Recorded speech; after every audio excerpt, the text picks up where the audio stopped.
one of the first goals that we established for the design of this project was to create a project that both fit into the neighborhood that it's coming from, but also was an exception. Now, the context that the building is in, it's along East 14th Street, it's in unincorporated Alameda County. It is really a former state highway that runs through this area, so there's a lot of commercial buildings there, but they're also building a new park, Holland Park, as part of it.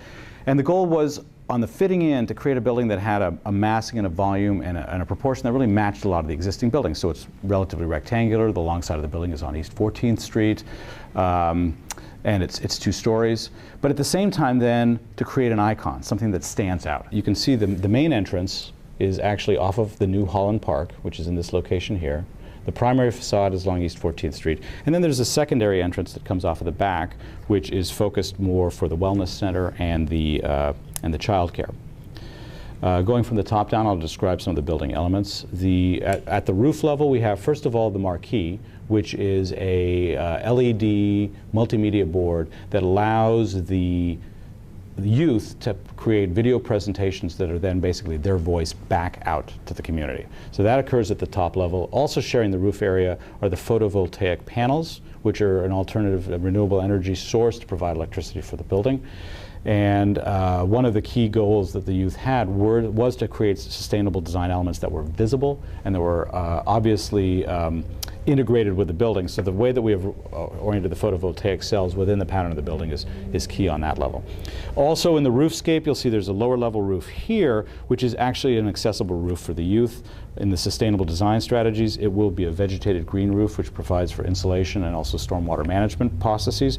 But the kids can go up there, and they can actually occupy that space. There'll be occupiable areas within that, and that occurs up on this level. The building itself is organized around a central courtyard, which really provides light and air into the middle of the building, and also provides this opportunity to bring the park-like environment into the facility, so that, because one of the goals was to actually have this building feel like it brings that open-endedness that the park has, that quality of exploration into the building, as well as the nature, the light, the air, the vegetation. So the courtyard at the center provides that. And then also the living room, which is in this location here, which is a 2-story space. So between the outside and the inside spaces, you see the heart of the building is very permeable, very open, and very transparent.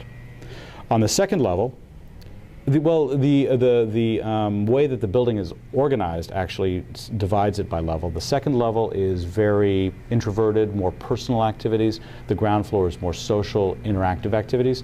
So on the second level, you have facilities such as the Career Center up here, classroom in this location. You have the Wellness Center and other counseling opportunities up here.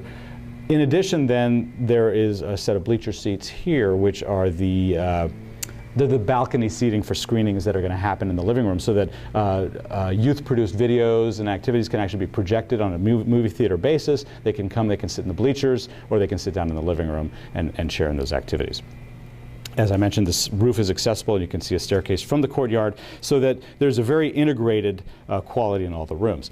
Now, on the ground floor then, as I mentioned, the entrance is here. Off of the park, you have a public cafe and a very extroverted classroom. These classrooms are giving opposite qualities. This is a very introverted classroom, this is more an extroverted classroom.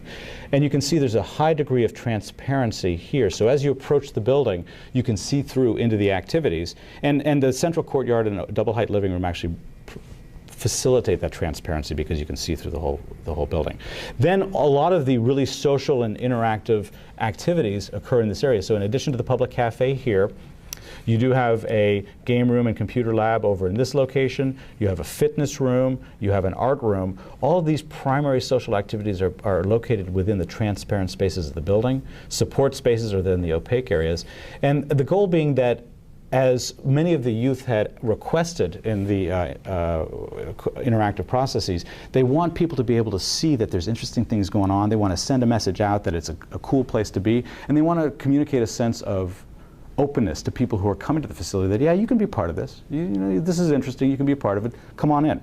So that interplay of transparency is a key to how the social aspects of the building, but actually the whole building is organized.